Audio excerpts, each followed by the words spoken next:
Last question की जो type है, अब तक आपने पढ़ा था कि ये जो एक तरफ टर्म दे रखी थी वो स्क्वायर में दे रखी थी, यानी यहाँ कोस स्क्वायर आता था, यहाँ साइन आता था, तो आप उस कोस स्क्वायर को 1 माइनस साइन स्क्वायर के फॉर्म में लिख करके साइन में क्वाड्रेटिक इक्वेशन बना सकते थे, या यदि यहाँ साइन स्क्वायर आता था तो इसको 1 माइनस कोस स्क्वायर लिख के कोस की क्वाड्रेटिक इक्वेशन बना सकते थे आप।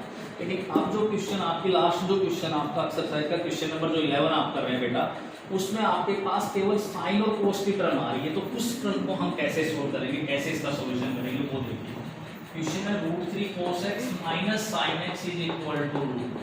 ठीक है, इस क्वेश्चन को देखिए बेटा, इसमें आप ना तो इसको चेंज कर सकते साइन में, ना आप इसको चेंज करते। यदि स्क्वायर होता तो cos स्क्वायर को आप 1 माइनस साइन स्क्वायर कर लेते, और साइन स्क्वायर होता तो इसको आप 1 माइनस cos स्क्वायर कर लेते।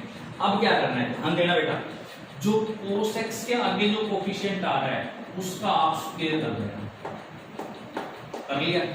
यहाँ sin x के आगे जो कोफिशिएंट आ रहा है कितना आ रहा है, -1, इसका भी स्क्वायर कर लिया, दोनों को ऐड कर दो।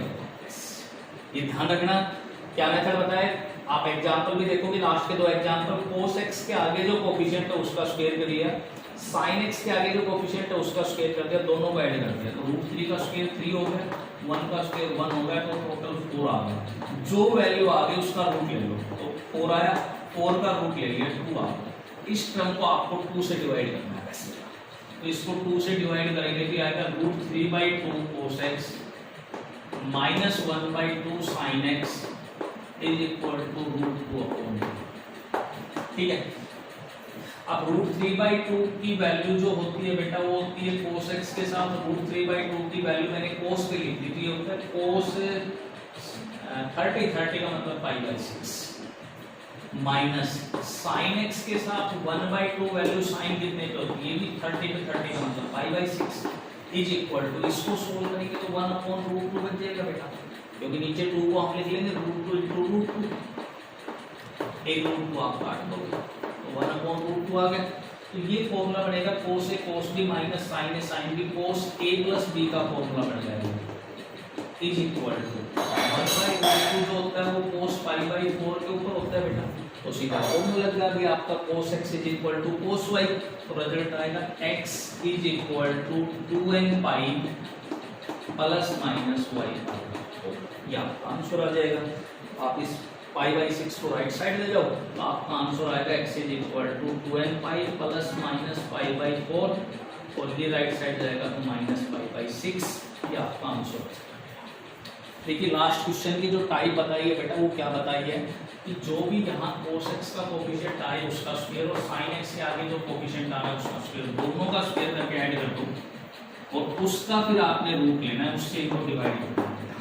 ठीक है, अब जैसे हम इस सेकंड पार्ट को करते हैं सेम इसी मेथड से, तो ये था 3 cos x minus 4 sin x is equal to 7 था, ये 3 cos x minus 4 sin x is equal to 7 था। इसको सोल्व करते हैं, तो cos x का कोफिशिएंट 3 इसका स्क्वायर कर दिया, sin x का कोफिशिएंट -4 इसका स्क्वायर कर दिया, तो ये आएगा 9 प्लस 16 25 आ गया बेटा, इसका रूट ले लिया, तो 25 का जब रूट लेंगे तो वो कितना आएगा 5 आएगा, इन टर्म को हम 5 से डिवाइड करते हैं, तो आएगा 3/5 cos x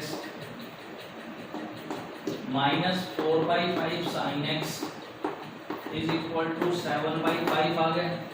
ठीक है, अब देखो लेट किया, अगर हमने 3/5 को cos से लिया बेटा, अगर इस 3/5 को हम cos से मानते हैं तो देखिए 3/5 को cos से माना, तो 3/5 को cos से माना, cos है तो बेस अपॉन हाइपोटेन्यूज, तो परपेंडिकुलर यहाँ 4 आएगा। अब देखो 3/5 को आपने माना है cos x, ठीक है, माइनस, अब 4/5 क्या बनेगा, परपेंडिकुलर अपॉन हाइपोटेन्यूज हो गया, तो 4/5 आपका बनेगा sin a sin x is equal to 7/5, तो ये फॉर्मूला बनेगा cos a प्लस x का, ठीक है, इज इक्वल टू, अब ये वैल्यू देखो cos में, तो 7/5 आएगा, वो 1.4 आ रहा है बेटा, 7/5 1.4 आ रहा है, लेकिन हमें तो ये पता है कि cos x की जो मैक्सिमम वैल्यू होती है वो तो 1 होती है बेटा, तो क्या 1.5 1.4 cos cos a plus x की जो वैल्यू है वो 7/5 या 1.4 पॉसिबल है? हो ही नहीं सकती बेटा, क्योंकि cos x की तो मैक्सिमम वैल्यू ही 1 होती है और ये तो आपकी 1.4 आ रही है, तो cos a प्लस x की वैल्यू तो 7/5 यानी 1.4 हो ही नहीं सकती। इसका मतलब ये होगा इस क्वेश्चन का क्या आएगा? No solution. इस क्वेश्चन का क्या नहीं आएगा? कोई आंसर नहीं आएगा। एक और क्वेश्चन देखो इस टाइप का बेटा, जैसे लास्ट एग्जांपल है आपका √3 sin x plus cos x, √3 sin x plus cos x। Last example है आपका √3 sin n plus cos x is equal to 4। ये है बेटा, तो आप फिर से यही मेथड लगाओ। sin x का कोफिशिएंट √3 इसका स्क्वायर कर दिया, cos x का कोफिशिएंट 1 इसका स्क्वायर कर दिया, तो ये 3 हो गया, ये 1 हो गया, 4 आ गया, इसका रूट ले लिया 2 आ गया, इसको 2 से डिवाइड कर दिया, √3/2 sin x plus 1/2 cos x is equal to 4/2, तो 2 आएगा। अब देखो √3/2 sin x plus 1/2 cos x is equal to 2 आया। अब देखो बेटा, साइन के साथ अगर आप साइन लिख लो या cos लिख लो कोई फर्क नहीं पड़ेगा। अगर मैं इसकी वैल्यू cos लिख लेता हूँ या साइन के साथ साइन लिख लेता हूँ, तो √3/2 कितने पे होता है? साइन 60 पे होता है, प्लस cos x के साथ 1/2 cos लिख लो तो cos कितना होता है? ये भी